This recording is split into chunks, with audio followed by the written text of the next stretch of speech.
ሰላም ለታላችሁ ተመልካቾቼ አዲስ ናችሁ ሜላት እባላለሁ። በዚህ ቻናል በጣም ጣፋጭ ነው ማዘጋጀው። ቻናሌን ሰብስክራይብ ያደርጋችሁ ቻናል ቤተሰብ ሁሉ ለነበራችሁ ደግሞ እንኳን በሰላም ወደ እኔ ቻናል መጣችሁላለሁ። ስለምሰጡኝ ፍቅር እጅግ አድርጌ አመሰግናለሁ። ያው እንደምታውቁት በአዲስ ቪዲዮ በአዲስ የምግብ ስራ መጣሁ። ለዛሬ ደግሞ ሁሙስ ይዤላችሁ መጥቻለሁ። ሁሙስ እንግዲህ ታውቁታላችሁ ብዙ ሀገር ይሰራል። ነገር ግን በኔ ኩሽና እንዴት ነው የሚሰራው የሚለው ነገር አብረን ያለን አብራችሁኝ ነው። በኔ ኩሽና የሚሰራው ሁሙስ ለመስራት እንግዲህ የሚያስፈልገን ነገር በቅደም ተከተል ብናይ ዱቤ ሽምብራ ያስፈልገናል።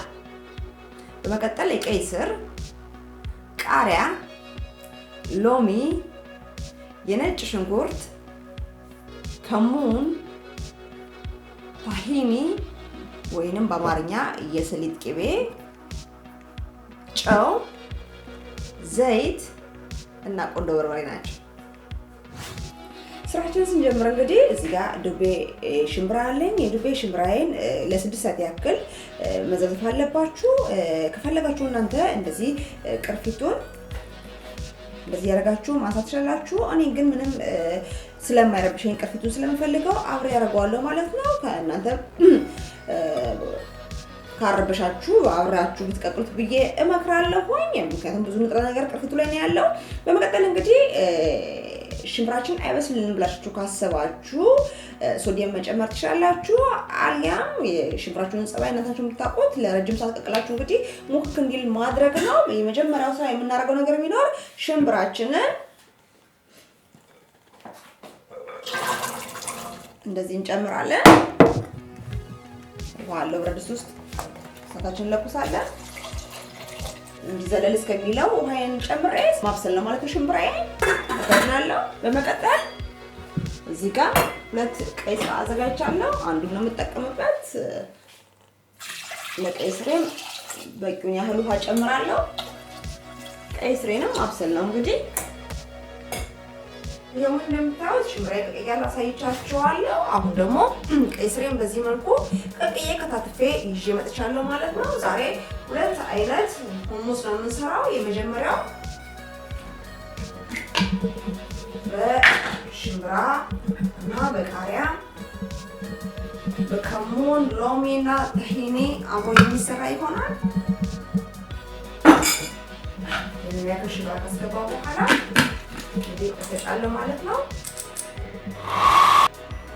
እንደዚህ እንግዲህ ትንሽ ፈጨት ካረግን በኋላ ሽምብራችንን የምናደርገው ነገር ቢሆን ነጭ ሽንኩርታችንን፣ ሎሚያችንን እና ዘይታችንን ነው የምንጨምረው። የምትፈልጉትም አይነት ቅመም መጨመር ትችላላችሁ ማለት ነው። እኔ እዚህ ጋር ከሙን ብቻ ነው የምጨምረው እና ጨው ነው የምጨምረው። ሌላ ምንም ነገር አልጨምርም። ቃሪያ፣ ከሙን፣ ጨው፣ ሎሚና ነጭ ሽንኩርት ነው እዚህኛው ላይ የምጨምረው ማለት ነው። የነጭ ሽንኩርታችሁን መጠን እንግዲህ እናንተ ናችሁ እንትን የምትሉት የምትወስኑት። እኔ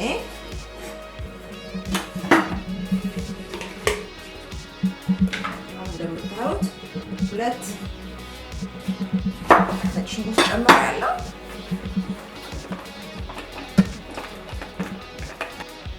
ከዛም ሎሚያችሁን እንግዲህ እንደዚህ ጨምራላችሁ። እኔ ግማሽ የሻይ ብርጭቆ የሚሆን ነው በግምት አይታችኋል። 2 ትንሽ ሎሚ ነው የጨመርኩት። ዘይታችሁን ትጨምራላችሁ የምትፈልጉትን ያህል። ከሙኔን ታቻለን በጣም ጥቂት እንደዚህ ግማሽ ማንኪያ አለ ሩብ የሻይ ማንኪያ እጨምራለሁ። ይሄ እንደ ፍላጎታችሁ ነው። ላትጨምሩ መጨመርም ትችላላችሁ። ማትፈልጉ ከሆነ ጨው እጨምራለሁ። ጨመርኩ ማለት ነው። አሁን የሚቀረኝ መሰላችሁ ቃሪያዬን እንደዚህ ከትፍና እጨምራለሁ። ፍሬውን እናወጣለን። ቢገባም ያን ያህል መጥፎ አይደለም፣ ግን ያው ብዙ እንዳንቃጠል ብዬ ነው።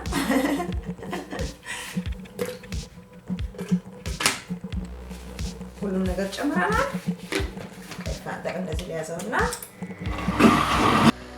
ከዛም እንግዲህ የመጨረሻ ግብአት የቀረኝ ምንድነው? ታሂኒን ወይም የሰሊጥ ቅቤን እንጨምራለሁ ማለት ነው። ምክንያቱም ብዙ ጊዜ ታሂኒ ከመጀመሪያ ጀምሮ ሲመታ በጣም የመወፈር ጸባይ ያለው። ስለዚህ የምፈልገውን ያህል ታሂኒ እንደዚህ ያክል ጨምራለሁ ማለት ነው።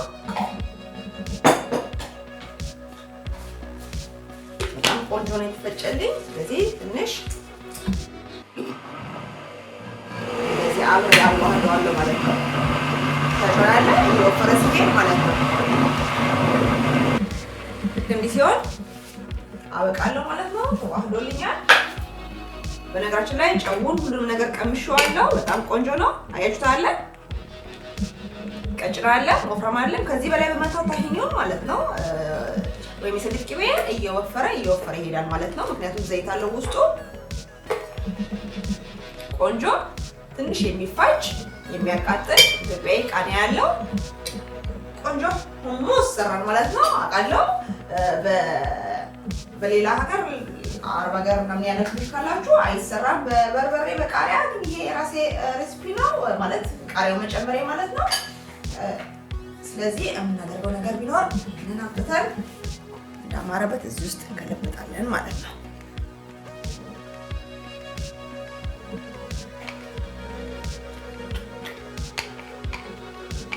በመቀጠል ደግሞ የምሰራው ከቀይ ስጋ አብሬ መቀላቀል ነው ማለት ነው። እዚህ ጨምራለሁ።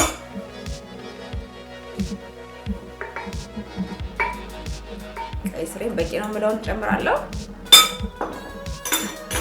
ከዛም እያየን የምንጨምር ይሆናል።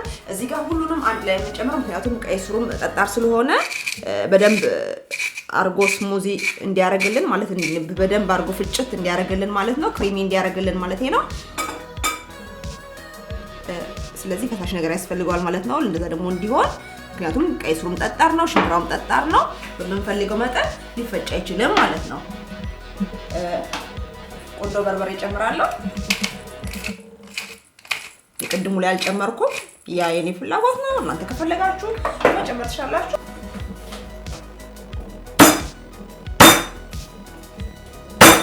እዚህ ጋር ነጭ ሽንኩርት ጨምራለሁ። አንድ ግማሽ ጨምራለሁ። አንድ ግማሽ ምክንያቱም ቀይ ስር ብዙ ጊዜ ምንም አይነት ነገር ስትጨምሩ ገኖ የማስወጣት ጸባይ ያለው ማለት የምትጨምሩት ነገር የቀይ ስሩን ጣዕም ይውጣዋል። ስለዚህ እኔ ደግሞ ፍጹም ነጭ ሽንኩርት ስለማልፈልግ ነጭ ሽንኩርት እንደዚህ ጨምራለሁ። አንድ ግማሽ ማለት ነው። ከዛም እንደማደርገው ሎሚ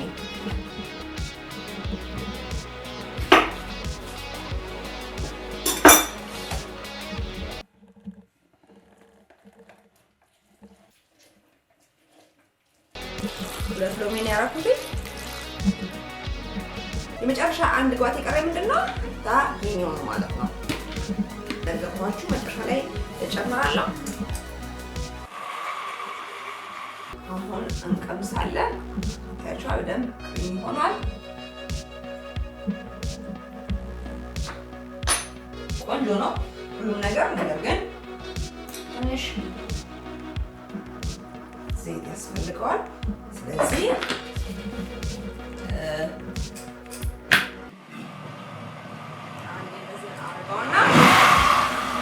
የመጨረሻ ግብአት የቀረው ይሄኛው እንደቀደሙ ምንድነው ታሂኒ ነው ማለት ነው። ታሂኒያችንን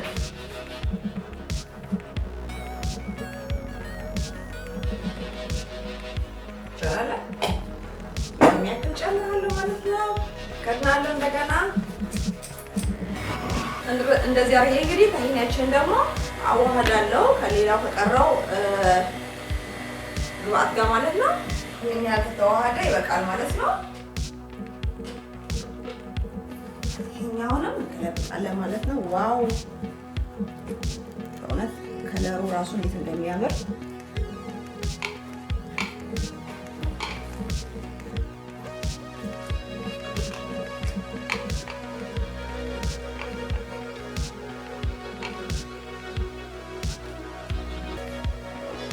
አሁን እንግዲህ እዚህ ጋር ደርሰናል። ለገበታ እናቀርበዋለን።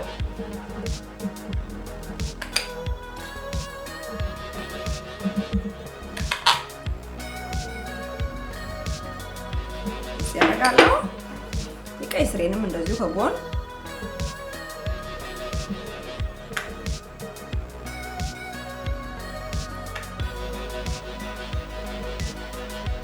በኩል መጠን አወጣለሁ ማለት ነው። እዛም ማድረግ ነገር ቢኖር አደርጋለሁ።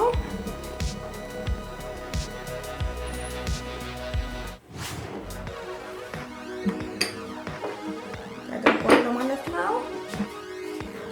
ሳም ዙሪያውን እንደዚህ ዘይት አደርጋለሁ ተፈላጊውን ያህል። እዚህ ጋር አዘጋጀሁት የስጎ ቅጠል አለ።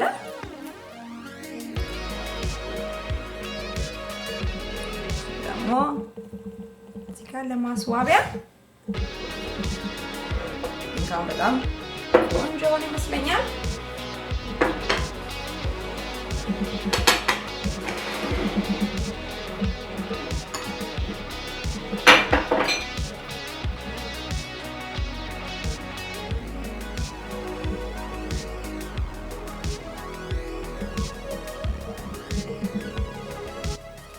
በቀላሉ እንግዲህ ሁለት አይነት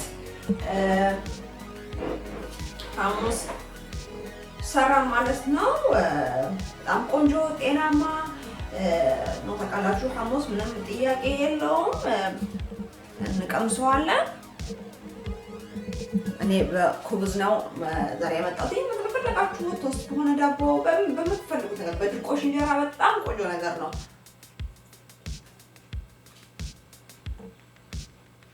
በጣም አሪፍ ነው። አፋችሁ ላይ የቃሪያው ስሜት አለ። ፍሬሽ ቃሪያ ይሰማችኋል። ኢትዮጵያዊ ነገር አለው የሚያቃጥል ነገር ያው ሁሌ ስበላ የሀበሻ ምግብ ነው ትዝ የሚለኝና በጣም የሚጣፍጠው። እንዲሁም ደግሞ ቀይ ስሩ ብዙ ንጥረ ነገር የሚሰጠው